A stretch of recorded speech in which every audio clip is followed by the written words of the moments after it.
Good morning my dear students. मैं आपका विज्ञान अध्यापक शुभम तिवारी, माया ज्ञानोदय संस्कार अकादमी बिरधा ललितपुर से आप सभी विद्यार्थियों का आज 20 अक्टूबर 2020 दिन मंगलवार की कक्षा में हार्दिक स्वागत करता हूं।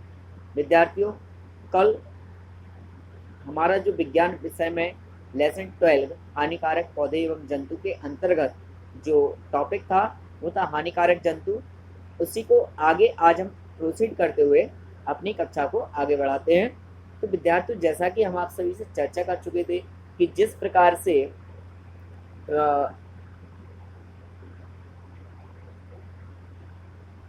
सूक्ष्म जीव होते हैं जो कि हमारी बॉडी को हार्म करते हैं, उसी प्रकार से कुछ और भी अन्य जंतु हैं जिनके द्वारा विभिन्न प्रकार की बीमारियां फैलती हैं, जो कि विभिन्न प्रकार के रोगों को एक स्थान से दूसरे स्थान पर ले जाने के लिए माध्यम बनते हैं। कुछ ऐसे भी जंतु हैं जिनके काटने से विषाक्त पदार्थ हमारी बॉडी में इंसेक्ट हो जाते हैं और यहाँ तक कि उस जीव की मृत्यु भी हो जाती है।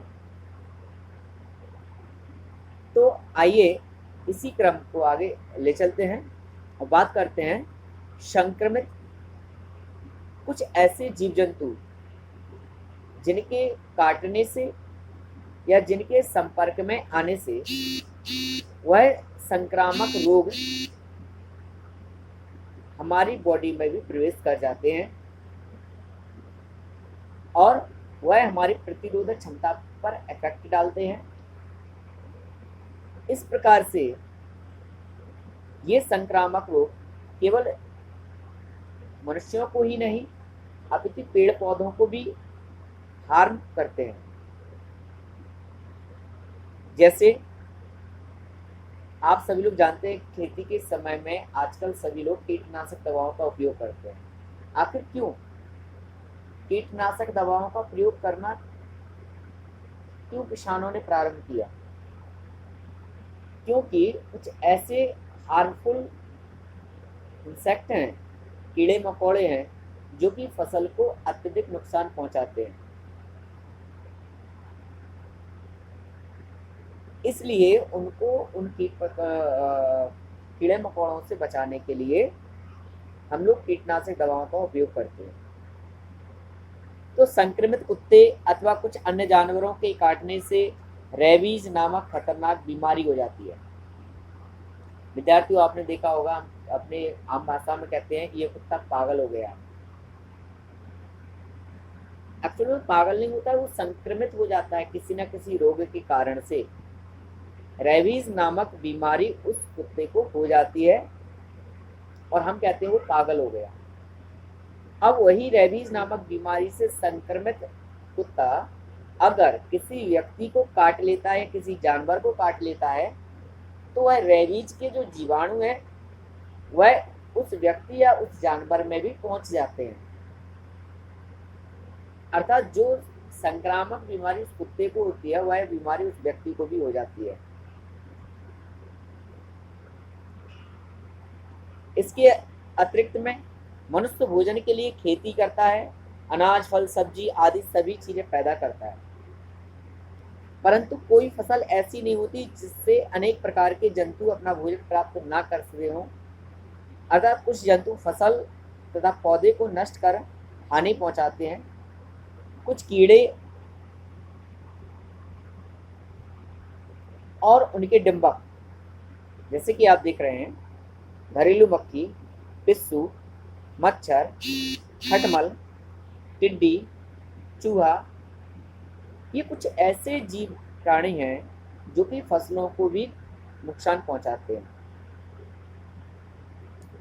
ये अपने लार्वा को पेड़ पौधों पर ही छोड़ते हैं, वहीं पर उसको पालते हैं। कुछ इनमें से कुछ जंतु ऐसे हैं जो कि पेड़ की जड़ को नष्ट करते हैं, हानि पहुंचाते हैं। कुछ बीज को हानि पहुंचाते हैं, कुछ फलों को हानि पहुंचाते हैं, तो कुछ पत्तियों को हानि पहुंचाते हैं, कुछ तनों को हानि पहुंचाते हैं। कुल मिलाकर के यह कहा जाए कि जो हार्मफुल जीव हैं वो कहीं ना कहीं किसी ना किसी तरह से पेड़ पौधों को, फसलों को नुकसान पहुंचाने का कार्य करते हैं। विद्यार्थियों, आपने अभी कुछ समय पहले न्यूज में सुना होगा, बहुत सी है अफवाहें उड़ी थी, बट लेकिन ये कुछ हद तक सही भी थी। हमारे पड़ोसी देश के द्वारा एक टिड्डी दल को छोड़ा गया था ताकि फसलों को नष्ट किया जा सके भारत में। विद्यार्थियों, ये जो टिड्डे हम जो ग्रास ऊपर हम लोग जो देखते हैं अपने आसपास, ये भी फसलों को बहुत अधिक नुकसान पहुंचाते हैं। ये जो ग्रास ऊपर होते हैं, टिड्डियां होती हैं, इनके एक दल में लगभग हजारों टिड्डियां होती हैं।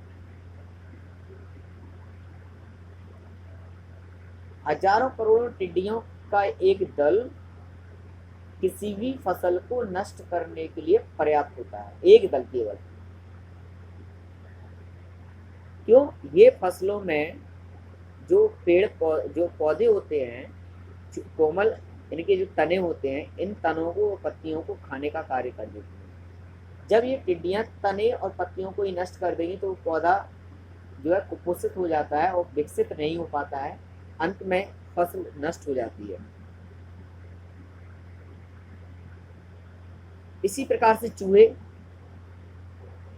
क्या करते हैं, दांत नुकीले होने के कारण से फसल को ही नीचे काट देते हैं, नीचे से काट देते हैं और वो फसल खेत में गिर जाती है और फसल भी नष्ट हो जाती है। विद्यार्थियों, आपने तोता सभी ने देखा होगा। तोता भी एक ऐसा पक्षी है जो कि पेड़ पौधों को हानि पहुंचाता है। क्यों? आपने देखा होगा तोते की जो चोंच होती है वो अत्यंत नुकीली और बहुत ही मजबूत होती है, जो कि पेड़ पौधे पर लगे हुए फलों को खा करके उन फलों को खत्म कर देते हैं, फलों को कुतर देते हैं। तो इस प्रकार तोता भी पेड़ पौधों को हानि पहुंचाता है। इसके बाद बनरोज, नीलगाय, पांडा, पाड़ावा जो जानवर होते हैं, यह भी अपने झुंड में रहते हैं और झुंड में रह करके खेतों में घुस करके फसल को नष्ट कर देते हैं। इधर से उधर दौड़ भागते हैं, फसलों को खाते हैं। नीलगाय आपने देखा, जिन्हें बनरोज आप रोज कहते हैं। तो ये छोटे छोटे पौधों को खा करके उन पौधों को नष्ट कर देते हैं और उन्हें खत्म कर देते हैं। इनके फलस्वरूप चना, मटर, दलहन, अरहर जैसी फसलें प्रभावित होती हैं। विद्यार्थियों, ये था हानिकारक जीव जंतु से जुड़ी हुई कुछ जानकारी, जिसे मैंने आप तक पहुंचाने का प्रयास किया। कल पुनः एक नए टॉपिक के साथ उपस्थित होकर के फिर मिलेंगे। तब तक के लिए धन्यवाद।